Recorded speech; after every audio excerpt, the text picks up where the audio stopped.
C'est en avril 2014 que le gouvernement ivoirien a pris des mesures pour lutter contre la fièvre Ebola sur toute l'étendue du territoire national. Ces mesures visaient entre autres la non-consommation de la viande de brousse. 3 mois après, ces dispositions sont toujours en vigueur, surtout dans la région de l'Indénié Djuablin, une région située à l'est de la Côte d'Ivoire, donc très éloignée de la Guinée et du Libéria où la maladie a fait de nombreuses victimes. Ici, les habitudes alimentaires des populations ont changé. Surtout les adeptes de la viande de brousse. Un plat de foutu banane avec la viande de bœuf. Parce qu'on nous a conseillé de ne plus manger de la viande de brousse. La viande de brousse est intéressant, mais on est obligé de changer pour écouter les conseils des médecins pour avoir la bonne santé. D'autres ne mangent pas poisson. Comment ils font ça? Toujours manger des viande de bœuf là. Viande de bœuf là aussi, là, c'est pas tout le monde qui aime. Par exemple, mon grand-père, lui, depuis moi ici, mon grand-père, c'est viande de brousse, il mange. Dans les restaurants et maquis, le menu a été revu, avec une baisse considérable de la clientèle. On prépare, ça reste. Quand les clients viennent, on les propose poisson, viande de bœuf, ils refusent de manger. Alors qu'on vit de ça. Comme on dit, la maladie, on est dedans, sinon, c'est viande de brousse là qui nous arrange. Nous, on a regardé Niablé là, pourquoi les gens viennent? C'est à cause de viande de brousse. Les gens viennent. Mais comme il n'y a pas de viande de brousse là, il ne peut pas quitter à venir. Il ne peut pas prendre taxi pour venir manger viande de bœuf. C'est ça, il mange à la maison. En ville aussi, il y a viande de bœuf là-bas. Il va payer transport pour venir. Comme leurs camarades de l'Ouest, les restauratrices de la région de l'Indénié Djuablin souhaitent bénéficier de soutien pour une reconversion dans d'autres secteurs d'activité en vue de faire face à leurs besoins familiaux. Mais en attendant, les clients, eux, se contentent de la viande de bœuf et du poisson. C'est toute la zone ouest de la Côte d'Ivoire qui est mobilisée contre la fièvre Ebola. De vastes campagnes de sensibilisation sont mises en œuvre pour empêcher l'entrée du virus sur le sol ivoirien. Ces actions nécessitent de grands moyens. La communauté libanaise de Mans a bien compris la chose, qu'elle a décidé de s'associer à ce combat pour la survie. 1000 sacs de charbon, 50 motos, 3 camions bâchés et une enveloppe de 3 millions de francs CFA. Voilà le geste des Libanais pour accompagner le comité local de lutte contre cette maladie. On sait la gravité de cette maladie et il y a une seule chose à faire, c'est les pas préventifs. Je lance l'appel à tous mes frères, à toutes les communautés, de réagir maintenant et tout de suite pour qu'on puisse interdire cette maladie en Côte d'Ivoire. Le geste est salué par le préfet de la région du Tongpi. Les actions de sensibilisation vont désormais s'intensifier sur tous les marchés que dans les zones frontalières. Les vendeuses de viande de brousse sont encouragées à la reconversion. Une alternative s'offre à elles, la vente de charbon. Vous êtes venus à notre aide. Avec ça, nous allons nous débrouiller. Vous n'allez plus voir la viande de brousse sur le marché. La menace est réelle et l'engagement ne faiblit pas. Des contrôles réguliers sont effectués sur les marchés pour veiller au respect des mesures annoncées. Les services de santé et d'hygiène restent en alerte sur toute la zone frontalière. Les mesures de lutte contre la fièvre Ebola en Côte d'Ivoire s'intensifient. La propagation rapide du virus Ebola interpelle les autorités ivoiriennes. Elles prennent des dispositions au niveau de la surveillance sanitaire et épidémiologique. Il est donc impérieux que, outre ces mesures, l'accent soit mis sur la diffusion d'informations. Nous allons mettre en place un comité de crise, présidé bien sûr par le ministère de la Santé, avec tous nos partenaires qui vont dégager des pistes pour nous permettre d'être encore plus proactifs et surtout encore plus réactifs si d'aventure nous avons un cas qui se présente.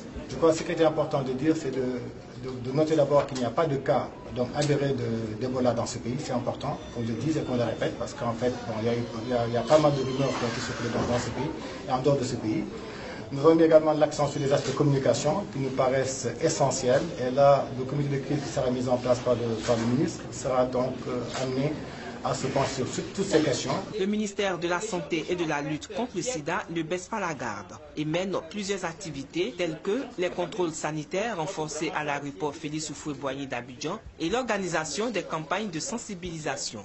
Un centre d'écoute est ouvert de 8h à 18h au ministère de la Santé et de la lutte contre le sida afin de rassurer les populations. Allô, monsieur, bonjour. Cela ne va pas durer. Nous devons être solidaires pour une période, celle de faire en sorte qu'il n'y ait aucune entrée du virus Ebola en Côte d'Ivoire, mais que surtout nous n'ayons 0 décès en Côte d'Ivoire par rapport au virus Ebola. Je continue de mobiliser mes troupes, aussi bien au niveau des agents de santé. Je veux me permettre de dire que je mobilise également mes troupes au niveau des préfets, voilà, qui sont nos représentants dans les régions et sur le terrain. Mans, la capitale des 18 montagnes à l'heure de l'application stricte des mesures préventives prises par le gouvernement ivoirien face à la menace de la fièvre Ebola. Le message de sensibilisation de l'État a touché les populations. Aujourd'hui, elles ont changé d'habitude alimentaire. Ces poissons, on prépare. On ne prépare pas viande de brousse encore. On dit de ne pas préparer. Ça donne les maladies aux gens. La maladie Ebola. À la télévision aussi, on a eu quand même plus ou moins les échos. Ce qui se passe en Guinée, au Libéria, un peu partout. Notre médecin qui est passé pour nous sensibiliser effectivement sur ce virus-là. C'est vrai qu'aujourd'hui, je ne mange plus de la viande de brousse en tout cas. Je consomme du gibier, et à l'occurrence de l'agouti, et puis la biche. Voilà, ça c'était notre nourriture favorite. Mais maintenant, nous avons stoppé à cause de la maladie qui prend de l'ampleur. Voilà, le virus Ebola. Voilà, donc le gouvernement nous a demandé de ne pas consommer le gibier. Voilà, donc on a arrêté de consommer. La Côte d'Ivoire a pris des mesures préventives, notamment la création des postes avancés le long des frontières avec la Guinée et le Libéria, où des cas de fièvre Ebola ont été détectés.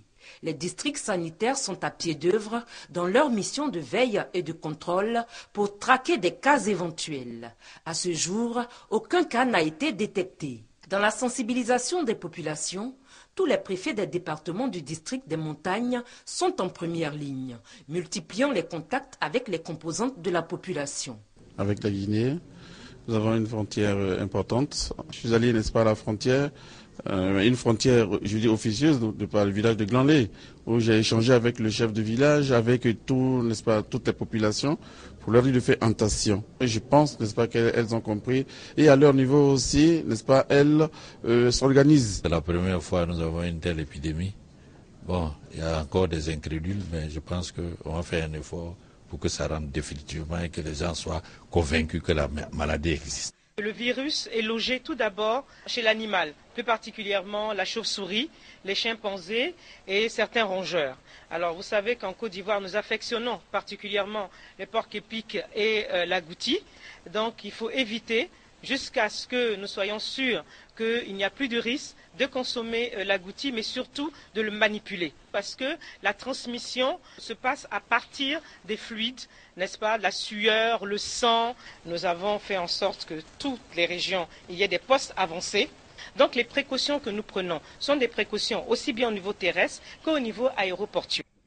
Sensibiliser les populations jusqu'à ce qu'on soit sûr de cas d'Ebola en Côte d'Ivoire. Voilà le mot d'ordre du gouvernement. Ce message doit être relayé sur le terrain par les préfets, invités spécialement à cette réunion interministérielle, vu l'urgence de la question.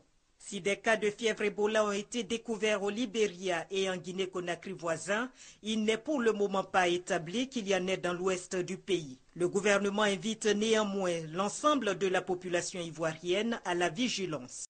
La fièvre Ebola est une fièvre virulente qui se guérit difficilement selon les scientifiques. Le remède le plus sûr reste le respect des consignes de prévention.